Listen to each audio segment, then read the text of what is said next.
Good evening, one and all present here. Welcome to this webinar on the secrets to a successful cold email strategy. I hope everyone is doing great. First, let me introduce myself. I am Riya Kulkarni from HCRM. I am your host for this evening. So now I would like to welcome today's speaker who has 16 plus years of experience in B2B sales, key accounts management, channel sales and business development, accomplished B2B sales professionals with rich experience in developing strategic relationships with enterprise clients, ecosystem partners, and delivering business growth. Having an entrepreneurial mindset and approach, every job role is running her own venture. He is recognized for new client acquisition, strategic accounts management, and felicitation skills. He is none other than Mr. Prabodh Deolekar. Welcome to the webinar, sir. Thanks, Ria, for this introduction. And thank you all. It's a pleasure and privilege to host this webinar.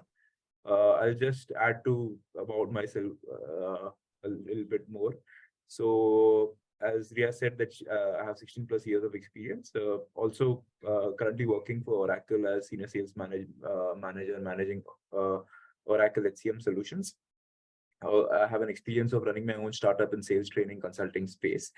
So I have two passions. One is sales and business development, and other is when I'm not doing sales and business development, to help others in their sales and business development journey. So that's my passion is, and that passion leads to creating B2B sales content and conducting these kind of webinars and teaching others. So that's something which I'm really passionate about. Today, I'm going to talk about B2B sales emails, how to write impactful and B2B cold sales emails, which will give you a lot of response. So I'm just going to share my screen now.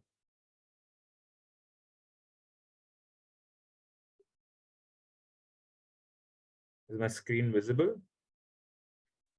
Yes, it's visible. Yeah. Sorry. So this is the topic which I started writing about, because this is a challenge which I face. I manage a open territory. An open territory is accounts who are not existing set of customers, and where there is almost zero funnel. So I have to develop relationship. I have to fix appointments in those accounts and generate new opportunities. And this itself is something which I feel is challenging task, because with the existing customers you already have relationships and to get an appointment is easy. But if you're given at this kind of territory where you don't have any connects, you need to put a lot of sales efforts. And this is a problem which I was facing, and I'm sure most of the salespeople, or especially the inside sales team, faces this on a daily basis. So that made me start writing and researching on this topic. And today I'm going to talk about few hacks or few steps which can give you a systematic manner, which will give you a process to write B2B cold sales emails, which will help you get a lot of higher responses. And higher responses means chances of generating more number of leads, and more number of leads means more number of sales opportunities. So let's see, guys. So every webinar I do, I give these guidelines. These are just guiding principles, and if you follow this, I think you can take a lot from this. So first and foremost, mm, uh, try to take notes as much as you can. You can take notes through your digital notes app or in your diary, but try to take notes as many notes as possible. What I've realized, participants who end up taking most of the notes uh, end up getting most from that session. So the more you write, the more you'll be able to grasp, and also you'll be able to use that in your day-to-day basis. Also, while you're listening and making notes, think about how you're going to apply these principles to your day-to-day sales process. What are you going to do? How you can incorporate this in your daily sales activities. So always keep thinking about that. And also, if you have some questions, please make a note of it. When we have a Q&A sessions, or whenever I ask you, you can ask me those questions, and I would be happy to answer those questions. So these are general guidelines. I feel that if you follow this, you can take a lot from this next 1 hour, which we are going to spend together. So at high level, how can I minimize this? This is actually disturbing. Okay. Okay.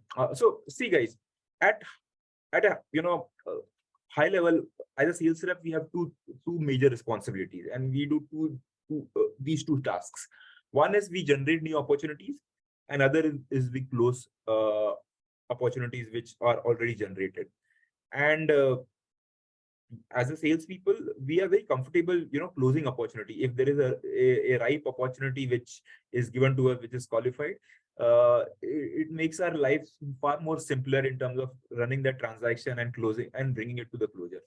But one of the major reasons why salespeople are not able to achieve the quota is because they don't have enough sales opportunities, and because of which there are not enough closures, and because of which that we are not able to achieve targets. So generating opportunities is one of the a major task for a salesperson. Now, organization do many things for generating leads. So any business generates leads using these four activities. First is marketing. So marketing team within your organizations does a lot of marketing campaigns. They host a lot of events. They do many activities through which they generate leads. And once the leads are qualified, they give it to the salespeople. However, it takes a lot of time, and also it's very expensive. It's very expensive to hire marketing resources to run these campaigns. It's very expensive. So every time you generate a lead from marketing activity, it is also costing a few dollars or rupees to organization. Second is your ecosystem, where you have your channel partners, your references, your contacts who keep on giving you some opportunities. So that's also a good source of generating leads. However, again, it's time consuming. There is very less predictability to it.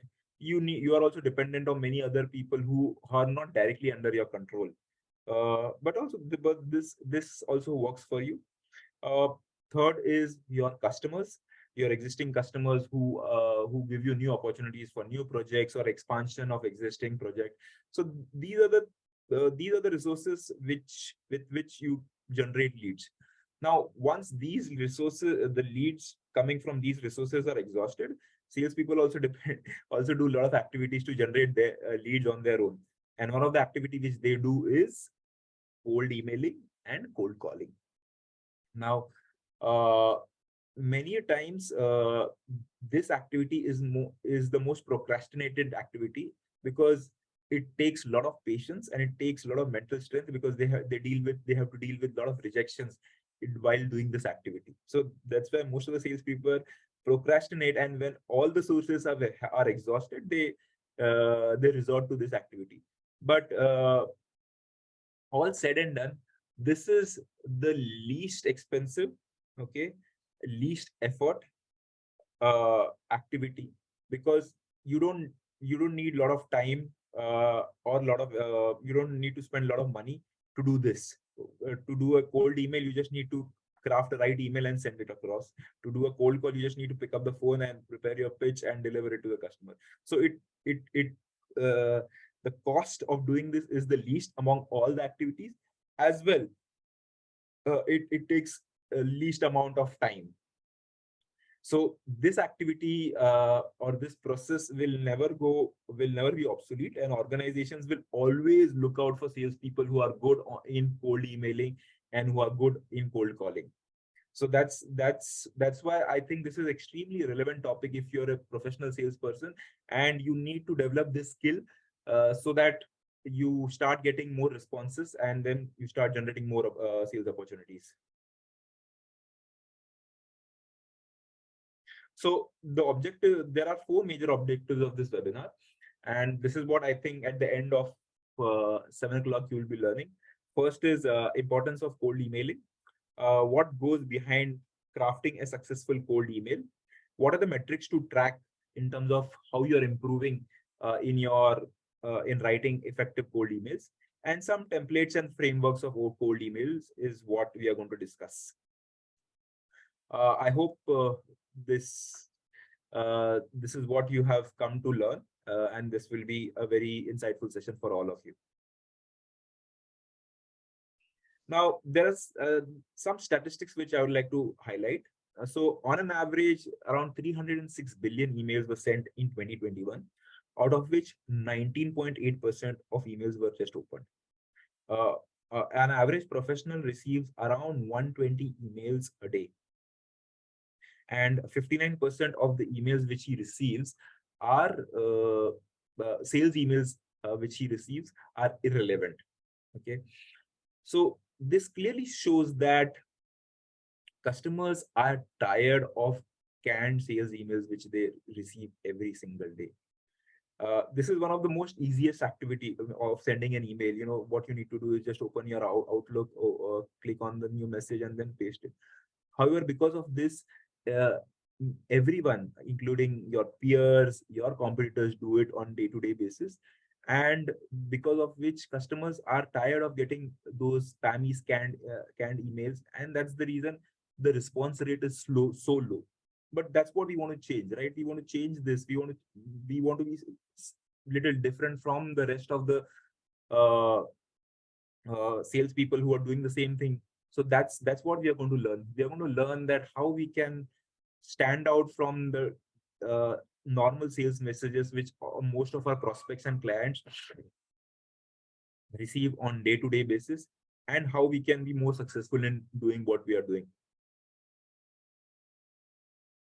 So there are some metrics to track, okay, in terms of how you are improving. The one of the metric which you can track is your open rate. So if out of 10 emails you send, and out of which more than three emails are getting opened, that means you're doing good. Now, even after the response rate, even after the open mail, if more than 30% of the total open mail are getting replies, that means you're doing good. So in all, if you are getting out of 10 emails you send, for every 10 emails you send, you get one reply from the customer, okay, or every 100 emails you send, you get 10 replies from the customer, that's a good job. The 10% of response rate on overall email sent is a very good job, and that's something which you need to, if you're getting right now, maybe you're doing things in the right manner. However, if your response rate is less, it is less than 10%, then I think you should look at this content seriously and see how you can incorporate whatever I'm going to teach in this next 45 minutes in your current cold emailing process. There are various hacks which we are going to discuss, and I hope they'll be very useful to you.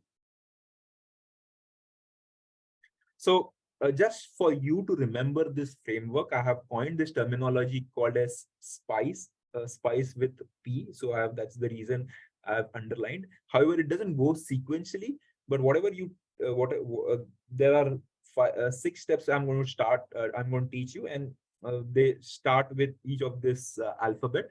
However, as I said, they don't follow it sequentially. So if you remember this word, that's fine. You can then you can make a note of it and then recollect what each step stands for. So let's go to the step number 1. And before that, if many of you must have heard about Stephen Covey. He is the guru in the self-help space. He wrote the book called 7 Habits of Highly Effective People. And if you Google about it, you'll find a lot of good materials. In this book, 7 Habits of Highly Effective People, which became a bestseller and one of the world famous self-help book. The habit number 2 is begin with the end in mind. The reason we are doing a cold email in the first place is for 2 things. We want the customer to give us a time for further discussion. Second is we want to qualify whether that customer or the prospect whom we are sending this mail fits into our ideal customer profile. If that is the case, if that is what we want to achieve, then we want that person to also take some action. on the email which we have sent. And for him to take an action, there has to be a specific call to action mentioned in your email. So the first and foremost step is the basic. However, many of the people lack it, or miss out this step, is having a clear call to action to your email. So the first and foremost step which I want you to make a note is have a clear call to action. Without having a call to action, without uh, ha- having a call to action and sending a mail to a customer, that defies the entire purpose. I mean, there's no reason for you to just send an email when to your prospect if there's no clear call to action for him. So the step number one in your while crafting B2B cold sales email is, first and foremost, think about what is your call to action and what you want the customer to do and by when, and make a note of it.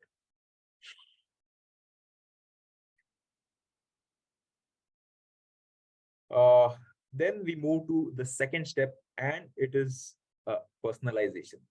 So what is personalization, especially in B2B cold sales email? Now, this, as I earlier said, it's one of the most easiest process to do. What you need to do is open your email, just paste your the email content provided by your marketing team, and press send. And because many salespeople are doing this, and I have been also been guilty at times of doing it. I mean, I have treated this as a tick in a box activity. Customers are tired of getting these emails, and that's why the response rate throughout the industry is so low.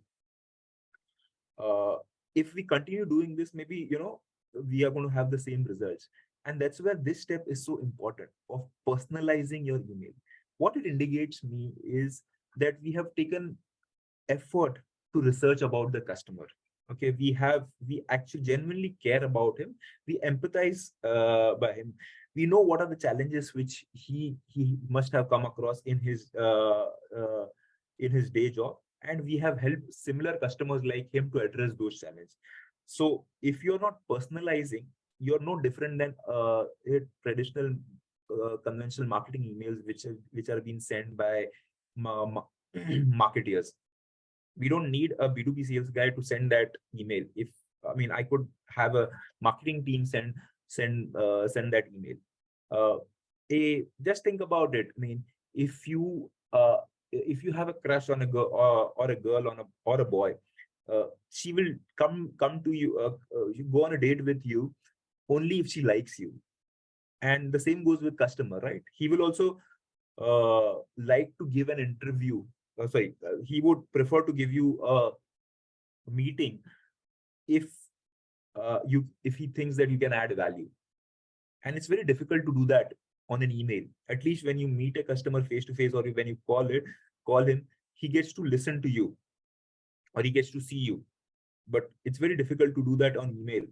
But still, many successful salespeople are doing that, and they're doing it with the power of words. And one technique they use to do this is personalization. So what are the various hacks of personalization? How you can personalize your email and send it to your prospect, so which will change his opinion that you're not a traditional marketer, you are actually someone who's there, who can solve his problem, and and it's okay to give you his time and discuss with you what are your challenges. So there are 4 hacks of personalization, and we'll go on each through each of it one by one. So first and foremost is observation. So whenever you're researching about a customer, there could be a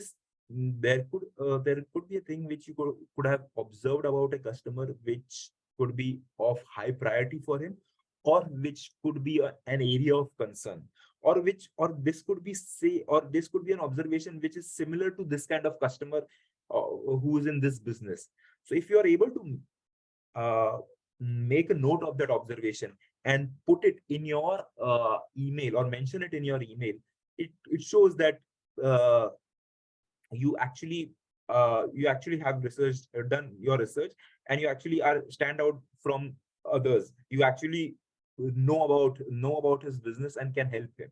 So that's one good way of doing that. So if you're confused at how do I personalize, start researching about the customer and find a unique observation which this customer might have, or which you have noticed in similar kind of customer, and mention it and articulate it well in your email. Second is appreciation. Now your customer is a professional.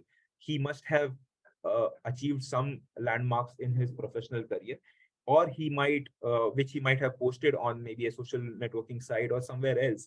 So appreciating that particular thing also is a good way of personalizing. Also, it could be a possibility that his organization must have achieved a milestone, and these days organizations do like to flaunt it on in press, on social networking site. So making a note of it and also mentioning that is a good way of personalization.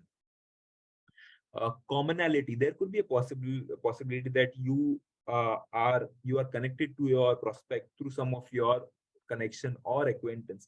So mentioning that, or you're part of a similar group, and if that similarity is rare, then it makes sense for you to, all the more makes sense for you to mention that, because uh, the if a if there is a commonality in if you know someone and you have something in common which is quite rare, it makes both of you connect easily. There's a saying that, a commonality which is rare is makes people bond together. So use that wherever you find that kind of commonality in terms of groups, in terms of people. Try to mention, take that opportunity to mention that, so that customer uh, might notice it, and you might change yourself from a stranger to someone who he feels that is part of his own community, or who is a part of his known circle. Last but not least, if you are a specific expert in a field, or a celebrity, or someone, a figure of authority in a specific field which is of relevance to that customer, do mention that. Which this also shows that you are someone who is qualified to speak to him, and he would rather spend time with you and know about and talk to you about his concerns rather than someone else. So these are the four simple steps. These are very basic. However, most of the times we don't make a notice these things, and we are in so much hurry of just sending that email that we don't take time to inculcate this in our email, and that's the reason it doesn't strike a chord with most of our prospects, and we don't get any response from them.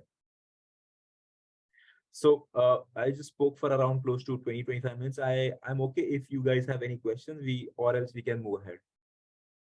Anyone, if they have any question, you can unmute yourself and feel free to ask.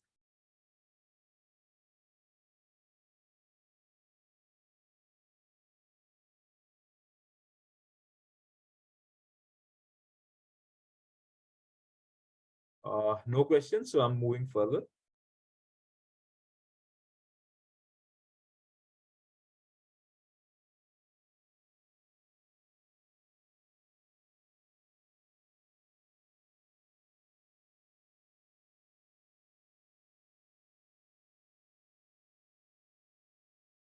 So we have completed C of spice. We have completed a P of spice. Now let's go to another P, that is problem solving.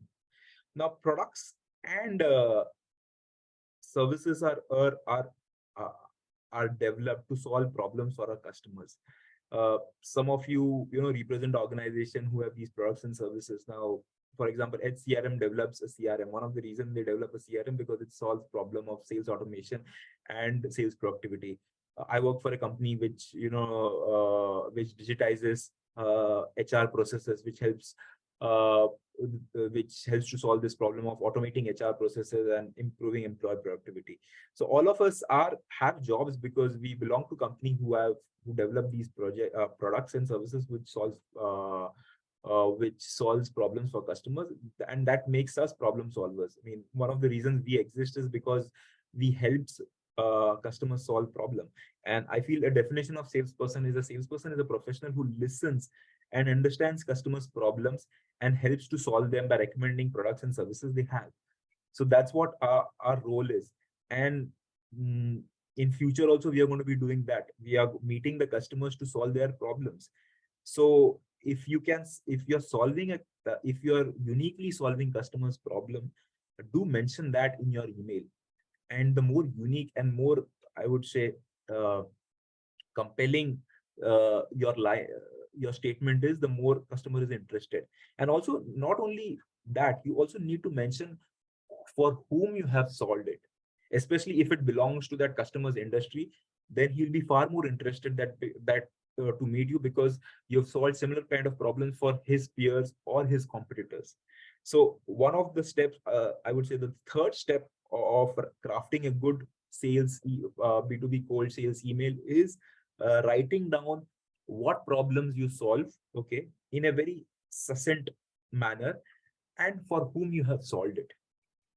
You don't need to write a big paragraph. It could be just 2 or 3 lines, but your cold sales email should mention that.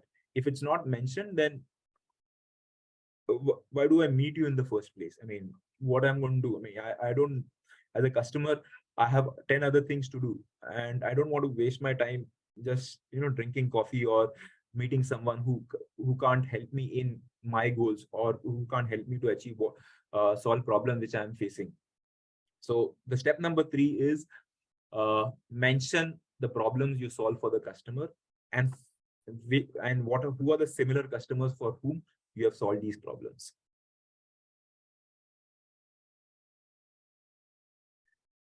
Now we move to the I would say E of uh, uh, the acronym which I've coined, SPICE. That is right engaging subject line. Now subject line matters. Subject line is like a gatekeeper for your cold emails. So I genuinely believe the how much of our time you spend to write a cold email, you need to spend equal amount of time crafting the subject line which you're going to uh, of the mail which you're going to send to the customer. If your subject line is not engaging, it doesn't generate curiosity in the customer, then chances are your mail won't be read, and all the efforts you have done to craft that email and send it to your customer goes in vain. So spend as much as time as possible on subject line, experiment with it, okay, see what's working, what's not working, and write a subject line which is so compelling that customer wants to at least click on the email and read it. Again, there are various sub steps of how to write a compelling subject lines, and now we are going to discuss about that. So first and foremost is personalizing your subject line. Now, uh, if you see most of the spam emails which we receive, they are not personalized. They can be sent to any of the anyone, okay. uh, because one of the basic tenets of personalizing is adding customer's name and company name. If your subject line doesn't have that, most of the times you can't call it a personalized email. A personalized email is for me, and many of the spam emails which at least I have received, I have seen that they are not personalized. So one of the technique of personalizing emails is mentioning customer's name or his company name in the subject line, okay. You must have heard this phrase that, what is the sweetest sound one hears, and for everyone the sweetest sound is the sound of his own name. So whenever you come across a subject line which mentions your name, it grabs your attention. So try using that wherever it's appropriate. Try to mention your prospect's name or company name in the subject line. It is a good way of personalizing your subject lines. These are some examples on the screen which have been used in some of the emails, and it has been seen that using these kind of personalized subject lines increases the response rate. It could be, hey, the first name of the prospect, your company name and prospect's company name and plus sign and something else. So these are just again guidelines. It could vary completely. It could be completely different for your organization or for the kind of email you are sending. But you can just take some cue from these things and then start experimenting as to what works well for you. So first and foremost step, of one of the hack of writing a good subject line is personalizing, and how you do that by mentioning the prospect's name or his company name. Power words. Now this is impactful, and I'm sure you must have come across this when you go to some websites and like a news website or some popular websites, or you might have come across this on some post or some YouTube caption.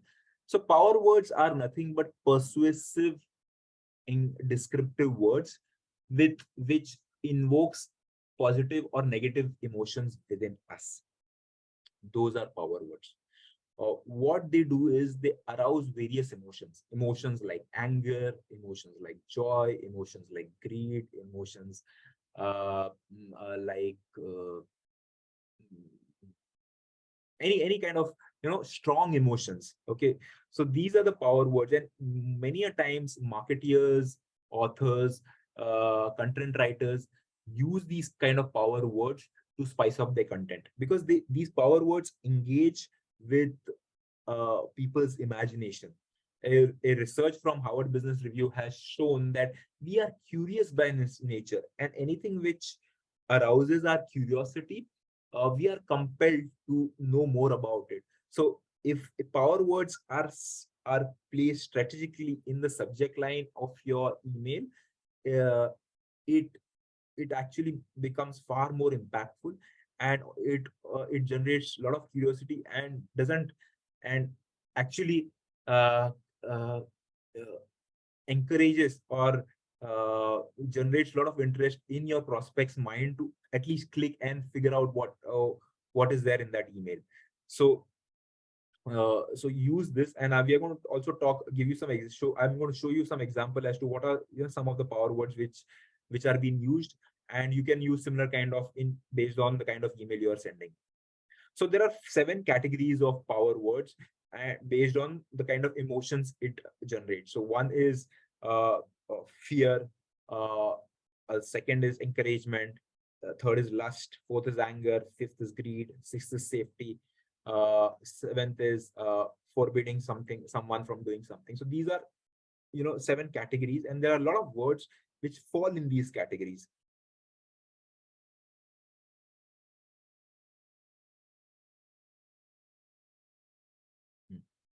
So if any subject line where you find these kind of words, astonishing, banned, crazy, secret, these are kind of, it arouses your curiosity. What's the secret? What's banned?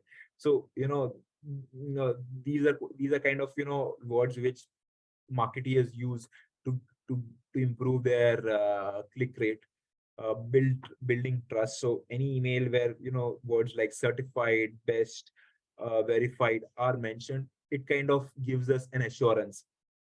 Anywhere where there is some a lot of simplicity is mentioned through words like basics, minimalist, easy, it gives us kind of feeling, yeah, this is something which is very simple, and if you're looking for something like that, it appeals to you. So I'm not saying that you need to use these words, but these are the reason I'm showing these is this will give you some idea as to now how to craft how to use similar kind of words in your subject line and then increase your response rate.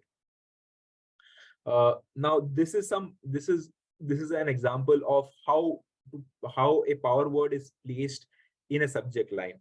Again, you can play with it and you see what works. So like, for example, the first example like is spectacular achievement, and suppose the customer is mm, Reliance. So if I'm sending a email to someone in Reliance, if I mention spectacular achievement by Reliance team, if I'm a Reliance employee, this will catch my attention, right? Because there is this achievement which is kind of power word. It gives a sense of accomplishment.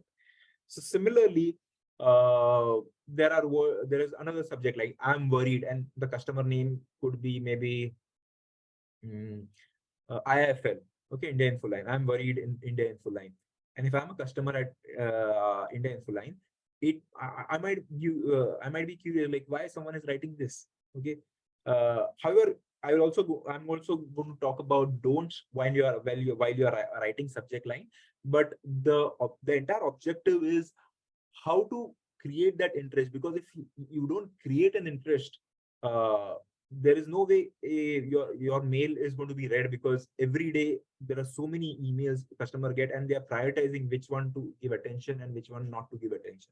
So so the idea is to help you with the right steps which will make you good in writing these kind of emails. Now, one more thing is one which is very important is what should be a length of the subject line. And through research, it has been shown that a subject line which is of 40 alphabets, okay, is visible on a mobile handset without trimming, and a subject line which is around 70 to 80 words is easily is has more response rate uh, on web, because on web uh, or on the desktop you get you can write a bigger subject line, but most of, I would say, 70% of emails are read on mobile. So try to see that you can have you can have a shorter subject line which fits within 40 alphabets range. You, if it is must, then only you can go to 70 or 80, but don't extend beyond that, because if you are extending beyond that, chances are your subject line is too long, and when the moment your prospects opens and starts reading it, he feels he's not excited by it, and then he ignores it. uh, uh, one more step in creating a good subject line is arousing curiosity. People are generally curious by nature. So if you write a subject line which awakens a curiosity within customer, it actually makes him make a note of that subject line. And you can do that by various things. You can ask a question, you can talk about uh, something which is completely unrelated, okay, however it should somehow then tie back to your email. But arousing curiosity is extremely important. If you're not able to do that, your email is not going to be noticed. So try to arouse curiosity whenever in your subject line.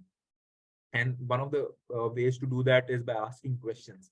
uh, you can ask questions, or you can state something which can make him think. You can also mention something by uh, just just give him a hint of something which is really important to him, or could be of an area of concern for that particular client. You don't need to tell everything, but you just need to mention something so that he is more curious to open your email and see as to what you have to talk about it. Or if there is a question which is of his interest, he opens the email to find the answer to that question. So use these kind of techniques. You need not reveal everything on the subject line. You just need to direct him so that he himself is more curious to open it and see to what uh, what is related to the thing which you are trying to direct to him, or what is the answer to the question you have asked him. Now we move to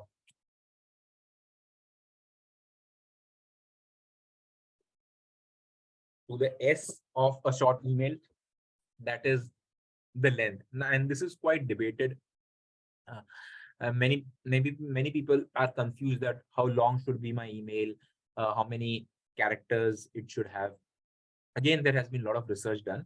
There is an organization called as Boomerang Email Productivity, and they did a research on 40 million emails, and they found that email which is in the range of 50 to 125 words have a good high response rate. There was one more research done by one company called as Constant Connect, and based on their research, they researched around 2.1 emails, 1 million emails, and they found that an email between 125 to 200 words have high response rate. Any email which has more than 200 words, the response rate significantly drops, and those emails get don't get replied. So if you are writing an email, ensure that you are maintaining this length. If you're uh, the best of the emails are restricted with 125 words. However, if you want to write something more, go ahead and write it, but don't try to extend beyond 200 words, because beyond 200 words, the chances are that even if you take more time and think through to write it, the email won't be read. Just imagine every day, so many people are vying for your customers' attention. There is like a war of inbox. Everyone, your peers, your competitors are looking to get that attention from customer through emails. And whenever customer opens or comes across an email, he is in his mind thinking that, okay, which email needs his attention. So the shorter the email, the chances of customer attending that email is higher, because it also shows that there is a clear call to action, and this is something which he can just reply in one or two sentence also. uh, so the best of the emails, or at least in my experience personally, I have seen that who just fits into that mobile screen. Like, I have this mobile screen. Okay, I think just a sec. Hmm. I have this mobile screen, and if this my email fits in this in the entire one screen, these are the best of the emails. And I would like to have those kind of I would like to read those kind of emails, because I don't need to scroll those emails. I just see it, and I know in that one glance I can read it and then reply. So I follow few steps while crafting an email. One is I start writing the email on my mobile first. So when I write it on mobile, I try to keep it, by default, I'm conditioned to keep it concise. Second is I read my emails aloud, because when I'm reading my emails, it also gives me a sense as how what will customer feel while he reads it. And also, while I'm writing an email, I don't think from a perspective of just sending an email to a customer and he responding. I'm just also thinking from a perspective that if I meet this customer in a party or some social gathering, how how will I talk to him? I'll not just go and pitch him. I'll first introduce myself, tell what I am doing and what how have helped similar kind of customers, and maybe then try to ask for his time. So I try to get into that kind of zone. So these are three simple steps which I follow. First is try to write the email on mobile phone itself. Second is verbalize the email, and third is think from a perspective that I'm meeting this customer at some I would say non-professional environment, and I would like to uh, just give him a pitch and get his meeting. Now we are just coming. I think we are coming to the end. Yeah, we've just almost reached to the end. And one one more important step in your journey of becoming a good cold email writer is following up. Now, many times we feel that we have uh, sent a mail to a customer. Now, if he responds, that's good. That means I'll get an opportunity, and then I can put that in my funnel. Or we think that customer is not interested. But fact of the matter is, our customers are busy, and even if they have to reply, maybe it's not their priority, and maybe it just slips from their mind.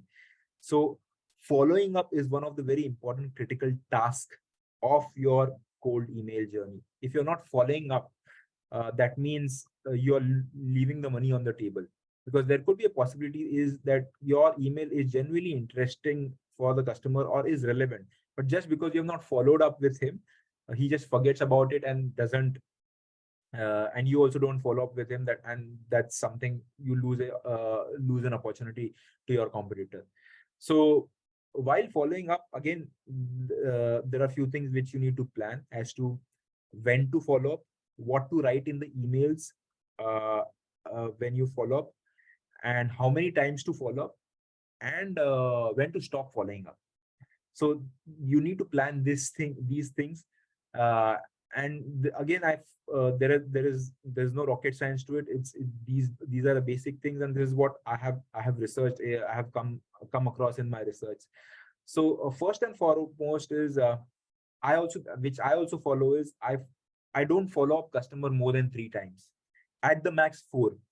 uh, uh, if beyond 4 times, it's more like a stalking the customer and annoying him. So restrict your follow-ups to 3 or max to 4. Then when to follow up. So for example, if you send your first email on Monday, the best time to do your first follow-up is on Wednesday. And suppose if you send this email on Monday first half, Wednesday second half is a good time to follow up, which means that you have given significant amount of time for a customer to reply. Now, how to follow up? Now, if you have written a large paragraph, or maybe paragraphs in your email, then you can follow up with short sentences. If you have written a short sentence, then you can make a paragraph and then reply and follow up in your email. However, ensure that your uh, follow up is in line with the content which you have sent written in your first email. If your follow up, if it is not in sync, then maybe customer won't understand why you're following up. So it should be in sync with what you have written.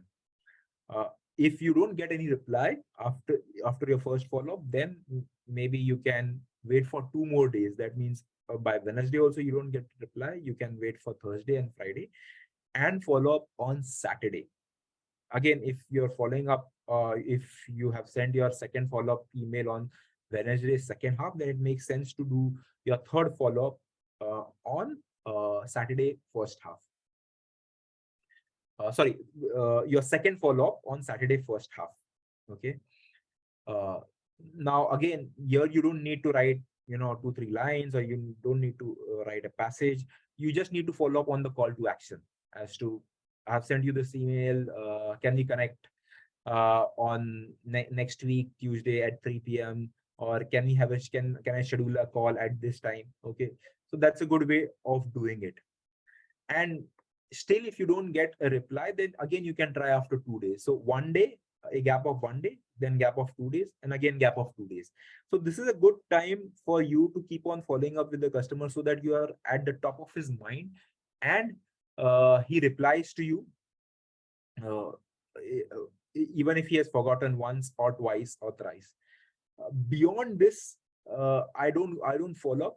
However, some people give a short, try to follow up fourth time also. So if you still have some hope, then go ahead, try to follow up after fourth time. However, you can keep 2 days gap only, but don't keep it too long, because if you keep a longer gap, chances are customer won't be able to connect your follow-up mail with your previous mail, and then again won't reply. So this is a simple rule which I follow while doing my follow-ups, keeping a gap of 1 day with the first follow-up, and then rest of the follow-ups 2 days. Also, uh, I when I'm going to stop following up, I make it a point that I write a goodbye email. Some people don't write a goodbye email. They try to keep things open ended. That's also fine, depends on what suits you. I like to write a goodbye email stating that I try to follow up with you. I hope you this is not of interest to you. However, I would like to connect with you anytime in future if you need help. This is something also which some of the research says is a risk aversion psychology, that the loss of pain is always more than the pleasure of gain. And if you have sent something which is relevant, just because customer is not able to prioritize, he sees that you're willing to go away, that could be something which can be perceived as a loss by customer, and then he would want to avoid that loss, and try to reach out to you. So this is also something which has which has been effective. And if you can do that, do that. I make it a point that I always have a closure. I always uh, have a goodbye email and then stop following up the customer, or at least don't follow up the customer regularly. Maybe for reach out to him after 1 month or 1.5 or 2 3 months, but if, but avoid following up with him immediately after sending these 4 emails.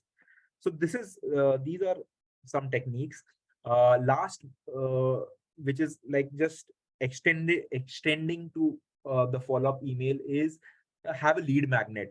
Now lead magnet is used by marketeers to gain customer info. So and many a times you must have gone to a website and you must have seen that they are asking you to sign up for the newsletter or to sign up for some freebies.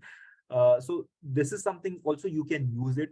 You can, if your organization has some good content, it could be like an ebook, it could be like uh, some white paper, or it could be a personalized demo. I have seen that also in one of a really good cold email, where I had seen someone had made a personalized demo for his prospective customer and put that video in the email. So if you have some things like this which can get a customer attracted to you, it could be some assessment, it could be some kind, as I said, some white papers, mention that, put that in your email. Okay. And also don't make it too large. Don't make it a very large file or something like that. Put it as a link, so that customer don't feel that it's a spam email, or he doesn't perceive that your attachment might have some virus and he doesn't want to open the email itself. So put something which is light and which is easy to consume for customer. And I have seen that also being quite effective for customers to open the email and reply to it. So if you have some kind of lead magnet within your organization, it could be white papers, it could be assessment, it could be some kind of video demo. Use that as a part of your email to get more response rate. Also, this is something which I have seen many marketeers do, and I also tried it, and it seems to be very effective. Try to use PS. Now, PS is something which is which people write at the end of the email. It is completely tangential to the topic what you have written. So if there is something which you would like to mention, that something like that which can generate interest in customer, do that. It could be PS, we have received $100 million funding, which is something which is remarkable about your company. Or PS, we have a common friend between both of us. Something which is very which can make your that one line which can make your mail noticeable. And many a times it has happened that customers skip everything, but that PS line attracts them, and then they would want to know more about that particular thing which is mentioned in PS line. So also, this is a good hack, and try to use this in your email along with the lead magnet. You'll see that these kind of hacks works very well, and customers are willing to experiment with these like customers fall for these kind of hacks. So this is a short summary. This is a far bigger topic, and because of the time restriction, I had to cut down my content and make it as concise as possible. I'm open for a Q&A. If anyone has some queries or some questions, feel free to ask me. I would like to answer those.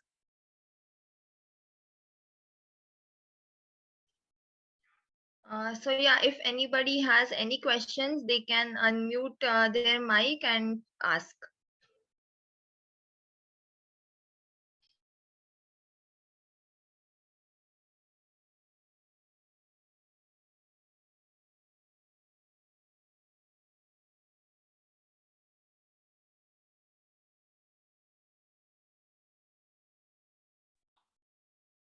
No queries, guys. No questions. No. I've got a question. Can you hear me? Yeah, I can hear you very well. Go ahead. Uh, the acronym which you mentioned, SWP Ice, what's the Yeah, full form? yeah. Good. That was there in my mind. I was just going to summarize it again. So see, I gave you some 6 steps. Okay, as I said, these are not sequential, but the starting letter is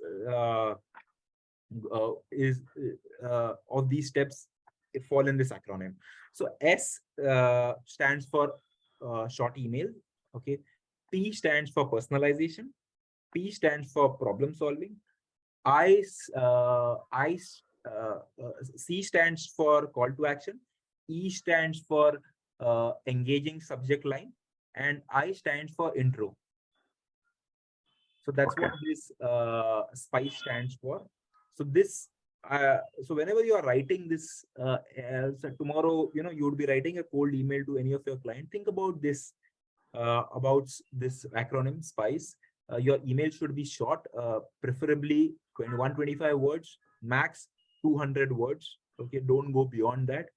It should be personalized. And how do you personalize, which we learned? There are 4 steps. One is observation, second is appreciation, third is I guess anyone remembers the third step? Yeah, commonality. And fourth is if you're subject matter expert, so do that, so do mention that. So that's how you personalize. P is again problem solving. What problem you solve for the customer and how you solved it in a very succinct and objective manner. If you can do that, if you have done that, I'm sure you have already done that. It's just that you need to articulate now that in 1 sentence or max 2 to 3 sentences. I is introduce yourself in the email. C is have a clear call to action at the end of your email. It could be a meeting, it could be a Zoom invite, anything. Mention that clearly in the email. And E is an engaging subject line, which is extremely critical. Your subject line has to be engaging, otherwise all the effort goes in waste.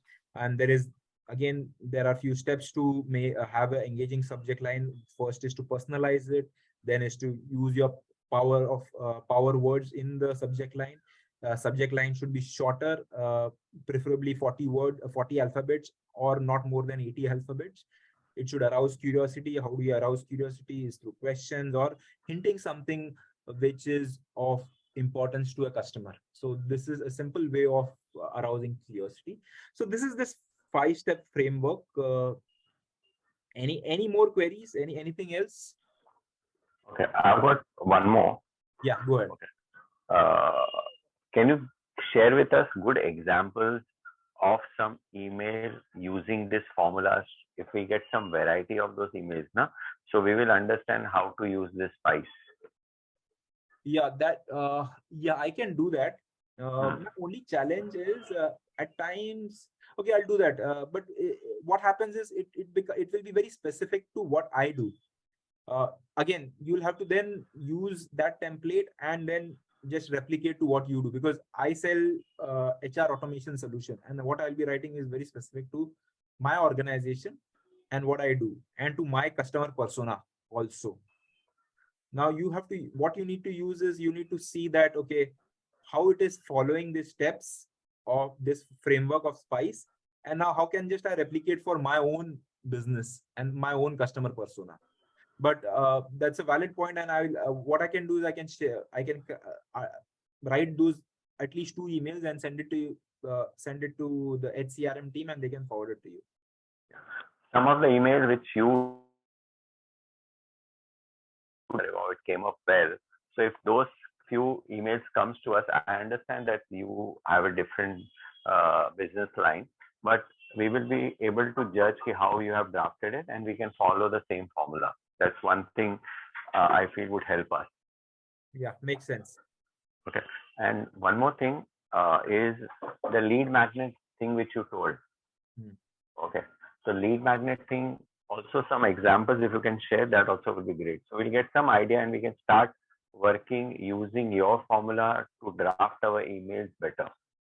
Yeah, so I have given some examples. So the 3 things which come at top of my mind is, one is if your organization has written some white paper or an ebook or something which is relevant to your customer. If you have some kind of document which could be easily readable, you can mention that link. If you are in some business where you offer some free assessments, okay, you can mention that. Okay. Okay. And many people do that.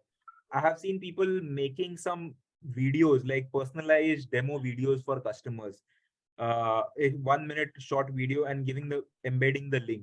So these are some ideas uh, which come top of mind. However, I'm sure you have come across similar kind of things, uh, uh, which you have seen some other sales teams doing that. You can use that also. But these three things come top of my mind. One is a marketing content, other is some assessment, and third is a personalized demo video. Okay. Okay. And what is the full form of PS? Pardon? Oh, that's a good. It's actually acronym used for mentioning something which is not related to what exactly you're in. But I'm not sure whether it has some full form. I need to also check on that. Thanks for making pointing that out. I'll just see through it. Okay.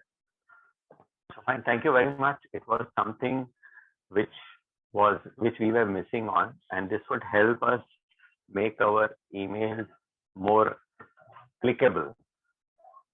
True. Okay. Thank you very much, Prabodh. Yeah, my pleasure. Anyone? Any more questions? Any more questions anyone has?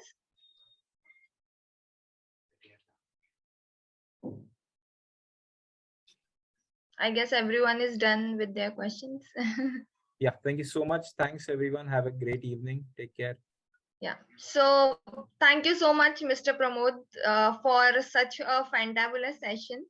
It was a pleasure to have you with us today.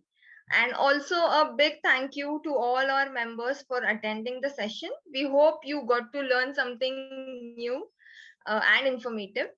And also, before leaving the session, I would request everyone to fill out the feedback form, which has been shared in the chat box right now. So thank you so much once again, and have a good evening.